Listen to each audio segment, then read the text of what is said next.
다들 데이 하와 어서오세요. 오늘은 되게 뭐 엽기적이면서도 재밌는 중국의 또 이렇게 사회 안에 일어나고 있는 이런 엽기적인 재밌으면서 엽기적인 이런 일이기 때문에 오늘은 신나게 얘기해 보도록 하겠습니다. 요 며칠은 좀 심각한 뉴스가 많았죠. 재난 사태부터 시작해가지고 뭐 심각한 얘기니까 이게 내가 막 웃고 떠들 수가 없잖아. 심각한 거니까 그건. 근데 오늘은 이거는 뭐 아주 맛있게 털어보도록 하겠습니다. 물론 이미 이 일에 대해서 아시는 분들도 있을 거고 한국에서 간단하게 여기저기 채널에서 아주 맛배기로 살짝 소개가 됐어요. 하지만 제가 살짝만 담근 내용들은 제가 안 가져오잖아. 난 딥하게 파잖아요. 오늘 이 사건에 대해서 전 딥하게 들어가 봅니다. 굉장히 흥미진진해요. 자, 이 일의 시작은 한 개의 통지서에서 시작이 됩니다. 중국 공안에서 내놓은 통지서에 이게 뭐 대충 어떤 내용인지 알려드리겠습니다. 2025년 7월 26일 소림사의 주지스님 시용씨는 33명, 그 중에서 첩이 7명, 자녀가 21명, 직원 6명을 대동하여 11시 21분경 상하이 푸동 국제공항에 진입하였고 동방항공 583편을 타고 미국 LA로 밀항하려 하였으나 관련 부처에 의해 저지되었습니다. 관련 부처는 그에 대해 2년간 조사를 벌여왔습니다. 스용씨는 총 51명의 정부, 첩을 두었으며 결혼하지 않은 여성들과의 사이에서 174명의 자녀를 출산 및 양육하였습니다. 그중 141명의 자녀는 대리 출산으로 태어난 것으로 확인됨. 시용씨는 2001년부터 정부를 배치하기 시작했고 계속해서 해외의 소림사 분사를 통해 정부 첩들을 파견하고 그들과 함께 공동으로 분사를 관리해 왔습니다. 그 분사들 중 일부는 다음과 같습니다. 영국 런던 소림사, 독일 베를린 소림사, 오스트레일리아 시드니 소림사, 미국 뉴욕 소림사, 캐나다 토론토 소림사 등 이들 소림사 분사는 시용신의 22명의 첩이 운영을 담당하였으며 이들은 사찰 건설, 문화 홍보, 포교 활동을 하였습니다. 시용씨는 각 분사로 총 413억 달러를 송금하였으며 이 금액은 중국 외 해외 40여 개 분사 및 관련 회사들이 자산을 제외한 금액입니다.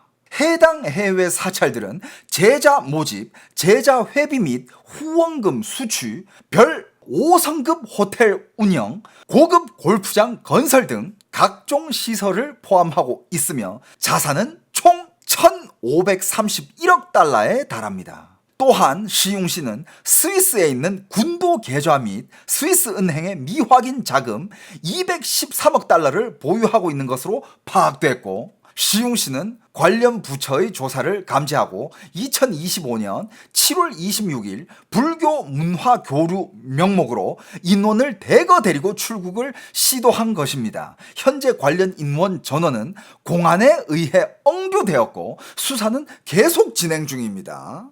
2025년 7월 26일 개봉시 공안국 알림. 우리도 옛날에 우리 대한민국에 풀소유 스님이 한 분 계셨죠, 그죠? 풀소유 스님이 한 분 계셨는데 그 풀소유 스님은 이 스님이랑 비교했을 때 손톱의 때에 불과해. 와우. 이게 인터넷에 7월 26일부터 떠돌기 시작했는데 난리가 난 거지. 당연히 심지어 이 시용신이라는 이 주지스님은 여러분들 이 이름을 지금부터 기억하세요. 시용신, 스용신이라고 부를게요. 스용신이라는 이 사람은 그냥 중국의 소림사의 대빵이라고 생각하시면 됩니다. 소림사 주지스님이 이미 유명해. 중국에서는 뭘로 유명하냐? 인플루언서 스님으로도 유명하고 CEO 스님으로도 유명해요. 그런데 이 공지가 딱 뜨자마자 중국 인터넷이 뒤집어진 거야. 이거는 물질적인 소유가 아니라 일반인도 소유하기 힘든 174명의 자녀? 51명의 여자? 그 중에서 141명 자녀는 대리 출산입니다. 그러면 33명은 지가 직접 해서 낳은 거라는 거 아니야. Holy shit. 스님마 살아있네. 난리 났습니다, 중국에서. 난리가 났는데, 그 다음날. 그날 얼마나 막 인터넷에서 난리가 났어. 막 사람들 욕하고 막 스님이라는 하는 작자가 저 뭐 하는 짓이냐 하면서 막 중국 국민들이 막 욕하고 난리가 났죠. 근데 그 다음날 살짝 공기가 바뀌어요. 그 다음날 공기가 싹 바꾸는데, 뭐냐? 뉴스가 또 한 개 뜹니다. 중국 정부에서, 지방 정부겠죠? 피야오를 합니다. 피야오가 무슨 뜻이에요? 피야오 한다 하면 팩트 체크를 해가지고 실제로 개봉시 공항국에서 또 공지를 한 게 올려요. 공식적인 확인 결과 해당 통보문은 가짜입니다. 뭐 그 전날 미친듯이 온라인에서 달궜는데 갑자기 7월 27일 허난성 개봉시 경찰은 해당 문서를 진짜로 제작한 적이 없으며 통보는 허위이며 더 이상 유포하지 말라고 직접 공식적으로 밝혔습니다. 또한 사이트 관리자도 통보는 사실이 아니다 고 밝혔으며 해당 통보에 사용된 문구와 양식 또한 실제 공항국이 사용하는 스타일과는 다르다라는 지적도 나왔습니다. 그런데 그 밑에 또 이런 말이 달립니다. 다만 실제로 2025년 7월 시용신 소림사 주지스님이 여러 혐의로 중국 당국의 조사를 받고 있다는 점은 사실입니다. 뭔 개소리야 이거. 소문은 가짜인데 걔는 실제로 지금 조사를 받고 있어. 뭐 때문에? 그럼 뭐 때문에 조사를 받는다는 거야? 조사를 받는 이유가 자금 횡령 및 사원 자산 유용, 그 다음에 여성들과의 부적절한 관계 유지 및 사생아 출산 등의 혐의로 조사를 받고 있다. 똑같은 내용 아니야. 숫자만 안 나와 있을 뿐이지 똑같은 내용이야. 뭐야? 아니 그 전날에 나온 거랑 똑같아. 그냥 첩이 몇 명, 돈을 얼마나 해먹었고 사생아가 몇 명, 이 숫자만 없어졌지 조사받는 내용은 똑같아. 그러면서 또 바로 또 기사가 뜨니다. 이 실제로 이 기사들이 뜨는 속도가 굉장히 빨랐고 진행 속도가 어마어마했습니다. 이게 뭐냐? 중국佛教协会同意对释永信的间谍予以注销. 이게 무슨 뜻이냐면 중국의 이 소림사 방장이라 그랬잖아요. 주지스님이잖아. 근데 주지스님의 자격을 박탈하고 스님 자격까지 박탈해버렸다. 7월 27일 날에 공항국에서 이 기사가 올라오면서 7월 28일에는 바로 소림사에서 얘를 없애버린 거예요. 스님 자격까지 박탈해버린 거야. 소림사 방장을 샤오린시 방장, 한국어로 하면 그냥 주지스님이에요. 이 소림사의 제일 높은 스님 제명을 해버리고 스님 자격까지 박탈. 자, 여기까지 보면 뭔가 일이 있긴 있는 거죠, 그죠? 주지스님의 자격을 박탈할 정도면 심지어 스님 자격까지 박탈했다고 하니까 일단 이 기사들이 3일 연속으로 빠바박 터졌잖아. 터지자마자 온라인은 난리 났죠. 저도 난리 났어요. 이거 조회수 한 개 나왔다 이거. 이거 빨간 누님이랑 이거 막상막 하겠는데 나도 뭐 난리가 났어요. 그러면서 전 계속 이제 팔로우업을 하기 시작했죠.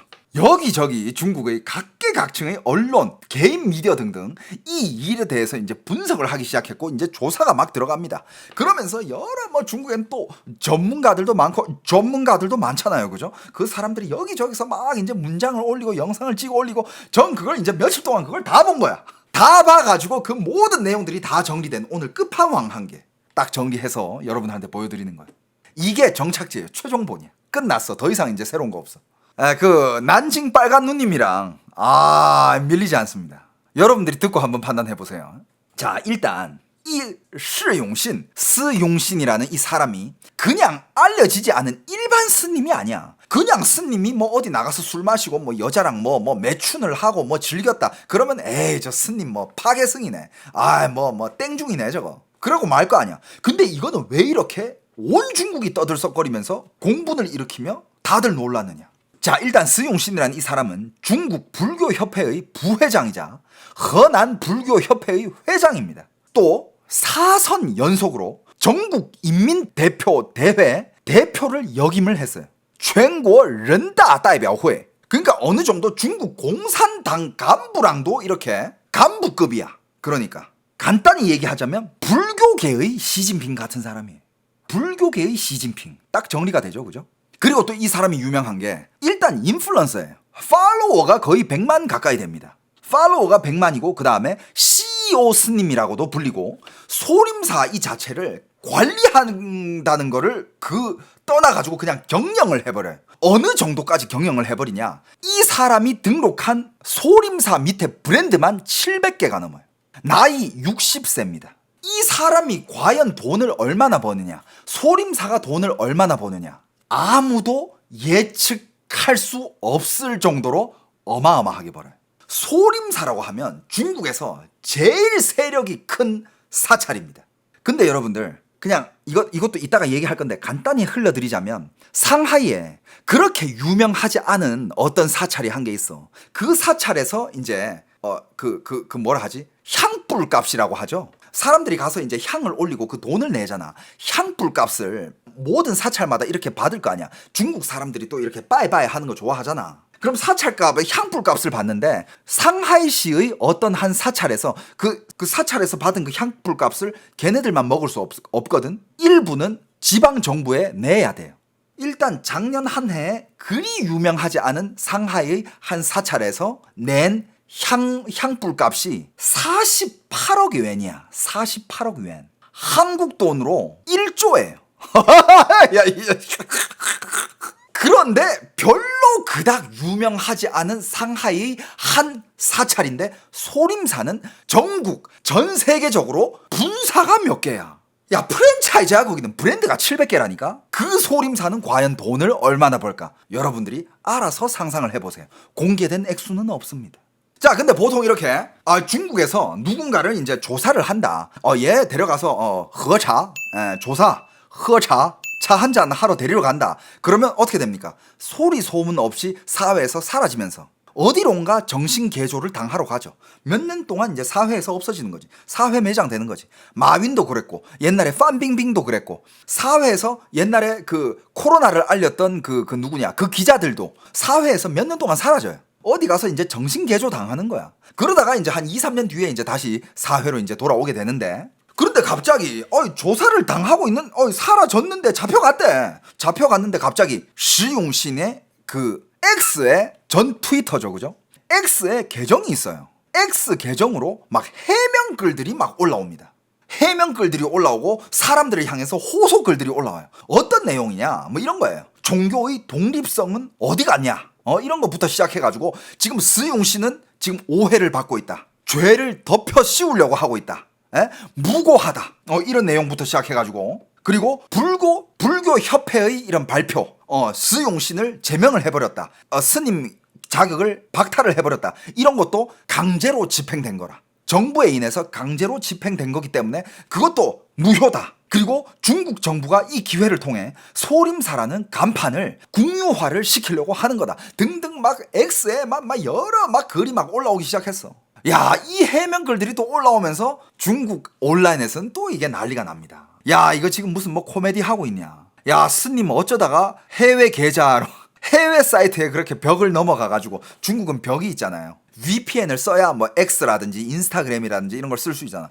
야, 스님이 언제 벽을 넘어갔대? 부터 시작해서 야, 스님이 어그로를 계속 끄네. 스님은 잡혀갔는데 계정은 그대로고 스님 자격은 박탈했지만 어그로는 계속 끄네. 야, 이 스님이 계속 어그로를 끌면서 막 인플루언서 자질이 어마어마하다 이거지. 그러면서 또 이제 막 웃음거리가 되면서 막 그렇게 됐는데 이 일이 실제로는 어떻게 평가되느냐. 자, 한 시대의 몰락이라고 평가를 받고 있고 그 다음에 종교 대청소라고 불립니다. 자, 봅시다. 자, 이 스용신이라는 사람이 얼마나 대단하냐. 방금 얘기한 거 외에도 교황도 2차례나 만났어요. 그리고 뭐 중국 량회, 중국 양회, 중국 정부급 관료들 제일 큰 회의 그것도 참석하고 5성급 호텔을 지가 투자해서 지었어. 그 투자 금액만 5억 위안이에요. 5억 위안이면 1000억이야. 한국 돈으로 1000억. 스님이 1000억 투자해가지고 5성급 호텔을 지어버려. 거기에 700여 개의 브랜드까지. 근데 그 700여 개의 브랜드가 어떤 거냐면 이런 거야. 소림사 약국, 소림사 베개, 소림사 뭐 침구, 소림사 소세지, 소림사 음료, 소림사 뭐 이런 것들만 700개를 가지고 있어. 실제로 제품들이 다 출시가 됐고 특히 돈을 겁나 많이 버는 게 소림사 약국이야. 스님들이 소림사에서 쓰는 약이다 해가지고 와 마케팅 장난 아니에요.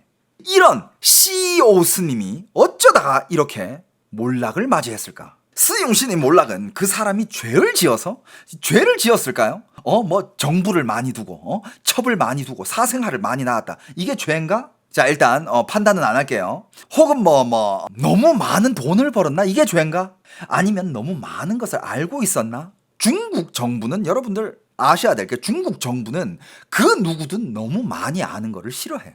혹은 너무 멀리 가서 넘지 말아야 할 선을 넘어버렸던가. 뭘까요? 지금 중국에서는 뒤집어졌다 그랬잖아요. 다들 놀랐다 그랬잖아. 다들 와. 근데 그 놀란 이유가 아니 스님이 첩이 그렇게 많고 사생활을 돈까지 그렇게 횡령을 했다고? 그게 무슨 스님이야?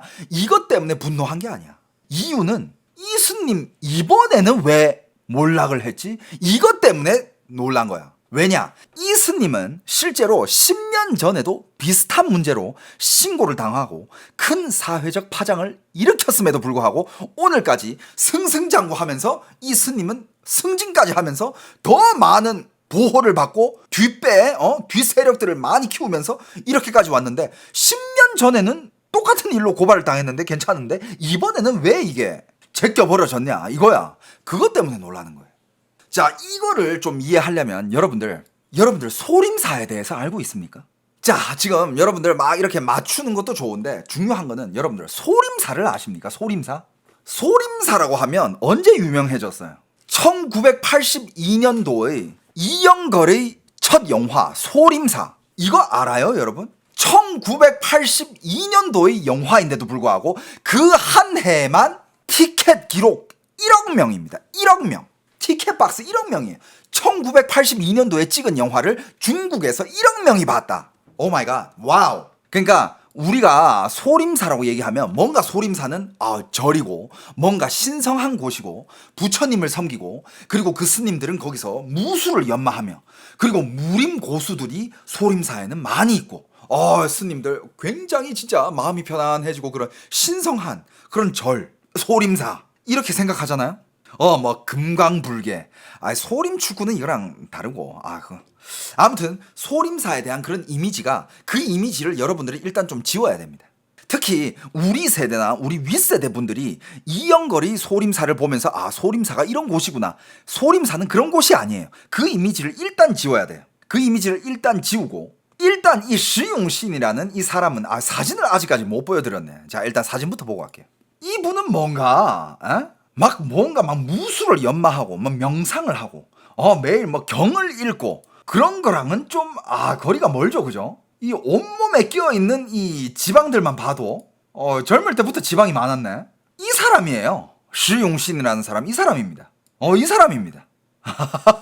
오늘 처음으로 제가 이분 얼굴 보여드리죠, 그죠? 네, 이 사람이에요.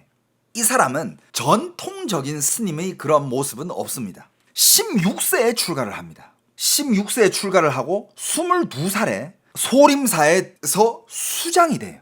그 다음에 34살에는 어린 나이인데도 불구하고 소림사의 주지가 됩니다. 그리고 소림문화그룹의 총경리가 되고 그 다음에 전국인민대표대회 대표직함을 보유하게 됩니다. 어린 나이에 34살에.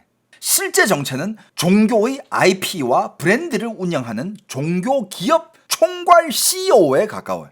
26년 재임 동안 소림사라는 이 단순한 이 사찰을 여러분들 이 사람이 처음에 소림사에 들어갔을 때는 소림사에 스님이 20명이 안 됐어. 1980년대일 거 아니야. 20명이 안 되고 그땐 너무 그 스님들이 어떻게 살았느냐. 하루에 3끼를 먹는데 아침 저녁으로는 그냥 죽을 먹어요.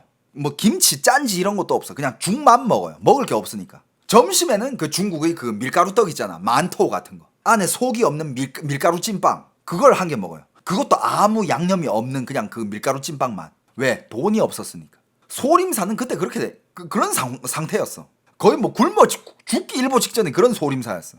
근데 이 사람 26년 재임 동안 소림사는 뭘로 바꿨냐? 단순한 사찰이 아니라 거의 그냥 글로벌 브랜드, 글로벌 기업으로 탈바꿈됩니다. 무술단, 소림 무술단 하면 전국적으로 전 세계적으로 공연을 엄청 다녀요.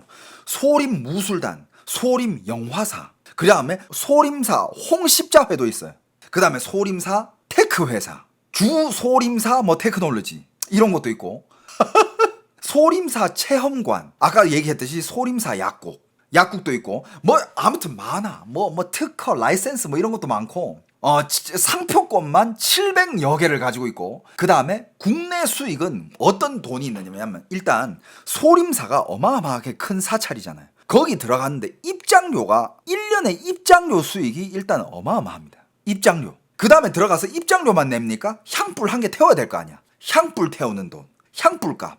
실제로 향도 다양한 향이 있는데 향불 중에서 비싼 향은 향 한 개당 100만 원이야. 우리가 절에 가서 태우는 향 있잖아. 향 중에서 제일 비싼 향은 한 개당 100만 원이에요. 한국 돈으로. 향도 가격이 다 달라. 그리고 공연 수익 있죠. 그 다음에 라이센스 비용 있죠. 소림사라는 브랜드. 소림사. 소림 브랜드 로고부터 시작해서 다양하게 있는 거 아니야. 그런 거를 쓰기 위해서는 또 얘네들한테 라이센스 비용을 줘야 되는 거야. 그것도 수입이 되죠. 그 다음에 다양한 이런 판매 수익, 공장을 가지고 있으니까 거기서 만들어내는 제품들이 판매 수익 이런 것도 다 합치면 연간 수익이 그냥 인민폐로 10억 단위를 넘어가요. 그러니까 인민폐 10억이 한국 돈으로 2천억이거든. 근데 이건 다 따진 게 아니야. 다 따진 게 아니고 문화센터, 체험관 설립 이런 것들을 어디서 했느냐. 국내뿐만 아니라 해외까지 확장해가지고 전 세계 300여 개 도시의 소림사 분사가 있어요. 프랜차이즈야. 전 세계적으로 지사가 300개가 있다는 거야. 이게 소림사라는 이 종교잖아요. 어떻게 보면 명목상으로는 문화교류, 수행체험이지만 실제로는 수익 창출 중심의 복합 플랫폼 역할 그리고 국제자산 전환 기능을 수행하고 있는 그런 단체. 이런 구조를 이 사람이 혼자 해내다는 거예요. 여기 보면 성룡이랑 같이 찍은 사진도 있고 유명한 사람들이랑 사진 진짜 많이 찍었어. 이건 젊을 때 모습이고 딱 봐도 무술 더럽게 못하게 생겼죠. 그죠? 이건 무술하는 몸이 아니야. 그냥 포즈만 취하는 거야. 계약서 쓰고 핸드폰 비즈니스 얘기하고 그러니까 이거는 스님이라기보다는 그냥 말 그대로 비즈니스맨이잖아. 이런 걸로 인하여 이제 욕을 엄청 많이 먹었는데 네가 무슨 스님이냐, 네가 뭔 스님 행세를 하냐 이러면서 국민들한테, 중국 인민들한테 욕을 엄청 많이 먹어. 근데 이 시용씨는 항상 당당했어. 거기에 태도가 어떤 태도냐면 소림사 상업화가 뭐 어때서, 야 소림사 프랜차이즈가 뭐 어때서, 상업화를 해야 이 소림사라는 문화유산을 세계에 더 알리고 더 널리 오래 보존할 수 있다. 이게 이 사람이 경영 철학인 거야. 소림사를 알리기 위해서는 스님은 바람만 물만 마시면서 사냐, 스님 밥 먹는 것도 다 돈이고 이 소림사라는 이 문화유산을 홍보하고 전 세계에 퍼뜨리는 것도 그것도 다 돈인데 상업화가 뭐 어때서. 이런 사람이. 전 그게 어느 정도 일리도 있다고 봐요. 소림사의 이런 사찰들 유지보수부터 시작해가지고 문화유적 복원, 순례자들 접대부터 시작해서 다 돈이 안 들어갈 데가 없어. 그 돈을 벌어야 이걸 경영을 하지. 스님들도 밥을 먹어야 되는데 안 그래요? 근데 사람들이 약간 이제 더 눈살을 찌푸리는 게 입장료가 너무 세고, 아니 좋아 그거 다 좋은데 입장료가 너무 비싸지면서 향 한 개 태우는데 100만 원? 와, 향불 값이 말도 안 되게 비싸고, 그리고 소림사에서 복합문화센터를 만드는데 투자하는 돈이 1000억 단위야. 이러면 체급이 너무 커지면 사람들이 믿는 거는 그때는 이 소림사라는 이 불교, 이 종교의 믿음이 아니라 그때는 뭘 믿게 되느냐, 이 스용신이 회사를 경영하는 재무제표를 믿게 되죠. 이건 이제 종교에서 벗어났어. 이미 재무제표를 본단 말이야 사람들. 이건 그냥 국내고, 아까 해외는 또 어마어마해요. 300 몇 개의 소림사 지사는 당연히 있는 거고, 문화교류부터 시작해가지고 소림사의 해외, 그냥 약간 중국 문화를 전 세계로 퍼뜨리는 것 중에 공자학원이라고 있잖아. 공자학원도 어떻게 보면 중국의 어떤 해외 지사, 해외 문화교류 지점으로 이렇게 큰 역할을 하고 있는 게 공자학원인데 그 중에 소림사도 한 몫을 해요. 그리고 분사가 있는 데는 뭘 세우냐, 소림사 무술학교, 그 다음에 소림사 체험관, 이런 거 문화교류를 하면서 여기서 이제 들어오는 수입들은 해외 자산 취득이 될 수 있는 거죠. 이게 마치 뭐냐면 명목상으로는 이게 문화교류인데 실제로 수입이 어마어마하단 말이야. 그걸 예를 들어줄게요. 맥도날드 아시죠? 맥도날드는 겉보기에는 햄버거를 파는 회사 맞잖아요. 근데 여러분들 실제로 맥도날드의 메인 사업은요 햄버거를 파는 게 아니에요. 맥도날드의 메인 사업은 부동산이에요.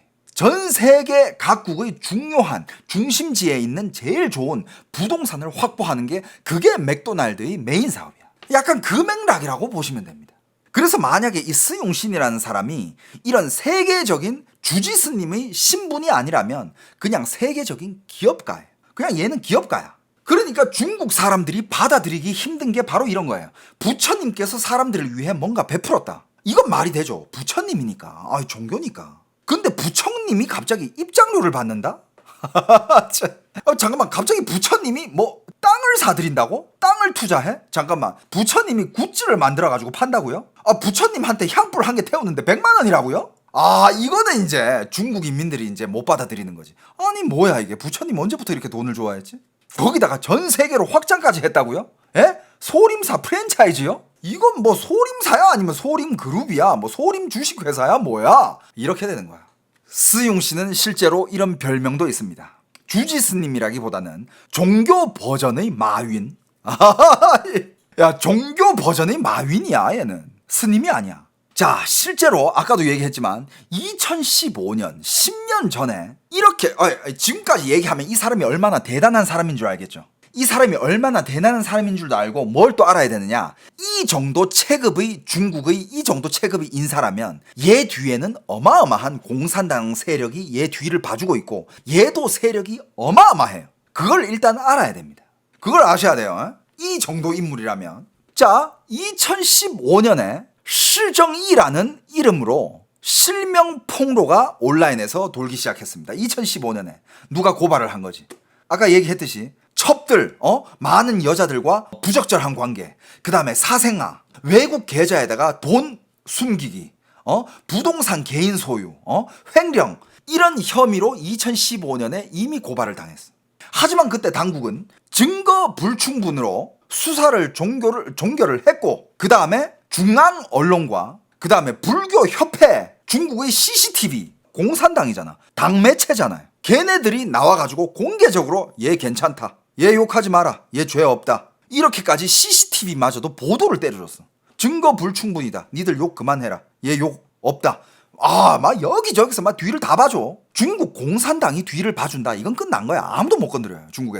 중국에서는 무슨 뭐 신위의 공산당이야. 뭐 불교, 하느님, 예수, 뭐 천주교, 뭐 나발이고 다 필요 없어. 그 위에 공산당이. 공산당이 뒤를 봐준다? 끄떡 없어. 그러면서 이렇게 고발을 당했는데도 불구하고, 여러 가지 혐의로 고발을 당했는데도 불구하고 주지스님을 유지하면서 심지어 나중에는 승진까지 하면서 더 높은 자리까지 올라가고 국가급 승려로 계속 승승장구. 얼마나 이 세력이 단단했으면. 하지만 그랬던 사람이, 이 나라에서 뒤를 봐주었던 사람이 10년 뒤의 오늘 2025년 한방에, 어떻게 한방에 공지가 3일 연속으로 뜨고 주지스님 자격까지 없애버리고 잡아가서 조사까지 해버리면서 소리 소문 없이 그냥, 지금 더 이상 이 주지스님은 매일 인플루언서잖아. 자기 웨이보에 맨날 업데이트를 해요. 맨날 뭐 무슨 일이 있었다, 뭘 했다, 뭐 이런 거 맨날 자기 사진 올리고 하는데 이미 26일부터 아무 업데이트가 진행이 안 되고 있습니다. 이게 놀라운 거예요. 중국 사람들은 이걸 놀라는 거야. 아니, 그렇게 빵빵했던 애가, 중국에서 공산당이 뒤를 봐줬던 애가 갑자기 어떻게? 야, 이건 뭐지? 여러분들 뭘까? 야, 진짜 이 채팅 보면 여러분들이 내 방송을 어느 정도 보신 분들, 짬밥이 있는 분들은 다 지금 어느 정도 눈치를 까. 그리고 맥락을 어느 정도 잡고 있어. 맞아. 중국을 좀 어느 정도 알고 중국이 일하는 방식을 이해하는 사람이라면 이거는 얘는 지금 누구를 건드렸다라든가 아니면 넘지 말아야 할 선을 넘었다라든가 그런 상황인 거야. 어떤 선을 넘었을까? 자, 근데 여기서 또 여러분들이 오늘 한 게 배워가도 좋은 게 뭐냐면, 이 정도 급의 사람이, 그리고 그렇게 많은 공산당의 세력이 뒤에서 뒤를 봐주던 이런 사람이 이렇게 몰락된다는 거는 간단하게 생각하면 이렇게 판단할 수도 있어요. 중국 정부에 아직 쓸모가 있느냐 없느냐, 그 차이예요. 그동안은 얘가 지금 돈을 얼마나 많이 벌어왔어. 소림사를 막 경영해가지고 막 국가급 글로벌 회사로 만들어버리고 막 외화벌이 해오고 있는데, 외화벌이 해오면 또 얘네들은 종교잖아. 종교는 돈 세탁하고 탈세하기 얼마나 좋아. 그리고 지방정부 같이 이렇게 엮여있는 애들 같이 해먹기 얼마나 좋아요. 그러니까 얘가 넘어지면 안 될 거 아니야. 옆에서 계속 뒤를 봐줘야지. 그리고 지방정부에서는 그 중앙정부 그쪽에 뭐 다 신고를 안 하겠지. 여기 지방정부에서 지들끼리 알아가지고 해먹는 게 얼마나 많은데. 그리고 뭐 아까 말했잖아. 세금도 아까 세금 뭐 이런 거 향불 값으로 몇 조 원을 나라에 바치는데. 그리고 지금 2025년이잖아요. 또 어떤 상황이 있냐면 상황이 많이 바뀌었어요. 코로나 봉쇄 3년을 겪었잖아요. 봉쇄 3년을 겪었는데 지방정부는 돈이 없어요. 지금 지방정부의 공무원들도 지금 월급이 안 나오고 있는 상황이야. 지방정부는 돈이 없는데 근데 소림사에서 야 향불 수입이 장난이 아닌 거야. 야 뭐 사람들이 향불을 뭐 이렇게 많이 태워. 그러고 또 아까 얘기했잖아요. 상하이에 소림사보다 훨씬 작은 규모의 한 사찰이 있어. 정안사라는 곳인데 그 절의 향불 돈으로 정부에 48억 위엔을 줬어요. 한국 돈으로 얼마? 1조야. 향불 세금으로 1조를 냈어. 그 지방 정부에서는 와 사찰들 얘네 돈을 얼마나 많이 버는 거야 이렇게 된 거지. 지금 정부에서 돈이 없는데 니들 향불 태워가지고 뭐? 1조? 그렇다면 이 소림사는 돈이 도대체 얼마나 많다는 거야 이렇게 된 거야. 근데 원래 중국의 종교는요, 중국의 종교 절이라든지 뭐 중국의 종교는 정부랑 무조건 이런 뭐 향불돈이라든지 아니면 뭐 이런 입장료라든지 이런 수입을 정부랑 나눠요. 원래 그 세금이라도 내야 될 거 아니야. 원래 그래요. 중국은 종교 자유 있다는 거 없습니다. 한국은 종교에서 세금 안 낸다며. 여러분들 종교 믿는 사람들, 종교에 몸 담고 있는 사람들 한국을 보호하는데 목숨을 거세요. 세금 없다며. 진짜 대한민국을 보호하는데 목숨을 거십시오. 중국 봐봐. 다 뜯어가 정부에서. 한국이 중국화 되는데 한국의 공산당이 되는 거에 목숨을 걸고 막으십시오. 자, 소림사도 그러면 그동안 향불 값을 세금을 다 내왔어. 그리고 스용 씨는 비즈니스맨이잖아요. 근데 비즈니스맨인데 눈치는 얼마나 빠르겠어. 시진핑이 얘는 정권을 심지어 한 3개를 겪었어요. 정권이 3번 바뀔 때 동안 사업을 계속 확장해왔고 죽지 않은 놈이야. 시진핑한테 잘 보여야 되는 건 누구보다 잘 아는 그런 스님이에요. 그리고 돈을 계속 바쳐왔고 실제로 시진핑을 지지하고 공산당, 당의 뜻과 함께 하겠다. 이런 말을 여러 차례 했어. 많이 했어. 나는 공산당을 따르고 당의 말을 듣겠다. 소림사는 공산당의 것이다. 이런 말을 계속 친중 발언들을 계속 하면서 계속 함께 해왔어. 그런데 왜 이렇게 됐냐? 여기에서 일이 한 개 터집니다. 여러분들이 생각하는 와 첩이 너무 많아서 사생아가 너무 많아서 그런 일이 아니야. 이런 일이 있었습니다. 올해 2월에 중국 외교부의 정식 승인 없이 그리고 중국 종교총국의 승인 없이 문화사절단을 데리고 어디를 갔다 왔냐? 바티칸을 간 거야. 바티칸을 가서 프란치스코 교황이랑 커피도 마시고 막 사진도 찍고 막 뭐 다 했어. 가서 이게 문제가 된 거야. 이게 왜 문제가 되느냐? 아니 중국을 어떻게 보면 중국 종교를 대표하는 인물 중에 한 명이 스융신이 될 수 있거든. 중국 종교의 대표와 바티칸 교황이랑 만나도 급 되잖아. 그게 왜 문제가 되냐? 왜 문제가 될까? 자, 바티칸은요 아직 중국과 수교하지 않은 나라고요. 그리고 지금까지도 대만을 나라로 인정해주는 유일한 유럽 국가입니다. 그런데 네가 나라의 허락 없이 교황을 만나러 가? 이건 선을 넘은 거지. 베이징 당국, 이거는 이제 지방 정부 그거에서 벗어났어. 베이징 당국, 중앙 정부에서 야, 얘 선 넘는다. 이거 그냥 못 넘어가겠는데? 이러자마자 여러분들 중국 내에서는 사람이 얼마나 빡세게 감시를 당하냐면 이 사람이 바티칸을 갔다 온 후에 무슨 일이 있었는지 한번 들어보세요. 스용신이 귀국 후에 어떻게 됐느냐? 바로 귀국하자마자 여권을 뺏어버리고 출국 금지. 너 이제 해외 나가지 마. 그리고 절에 가둬놓고 절에다가 여러분들 통전부 기억하시죠? 그 통일전선부였나? 중국의 통전부. 말 그대로 중국 공산당 체제를 유지하고 사람들 세뇌를 하고 교육을 시키는, 그리고 반체제 인사가 없게끔 만들어버리는 통전부. 한국으로 따지면 약간 국방부 그런 거랑 비슷해. 중국 통전부. 내부 감시를 하는 애들. 통전부에서 바로 요원들 파견해가지고 소림사에 상주시키면서 24시간 감시를 때려버립니다. 24시간 감시만 하느냐? 아니에요. 그때부터 이제 조사를 해. 그냥 이제 터는 거야. 거기에 이제 딱 이렇게 물리잖아요. 아, 그거는 이제 그냥 박살 나지 않는 이상 너는 이제 못 빠져나와. 네가 뭐, 안 돼. 그러면서 계속 이제 감시 조사 당하다가 이제 7월 25일 새벽에 스용 씨는 이제喝茶를 하러 간 거죠. 이제 조용히 이제 차 마시러 간 거야. 그리고 지금까지 소식이 없습니다. 25일에 잡혀가고 26일에 루머 찌라시 돌고 27일에 리얼 찌라시 돌고 28일에 주지스님 자격 박탈. 파바박. 이거 뭐 우연일 것 같아요? 이거 다 각본이에요. 무섭지 않습니까? 찌라시도 봐봐. 찌라시도 뭘 돌린 거야? 찌라시도 진짜 이딴 찌라시를 돌려버리잖아. 첩이 51명 있고 사생아가 174명 있고 이딴 찌라시를 돌려버리잖아. 와, 이거는 스님한테 어떻게 보면 그냥 너 죽어라라는 거야. 그냥 죽이지만 않았지. 넌 이제 그냥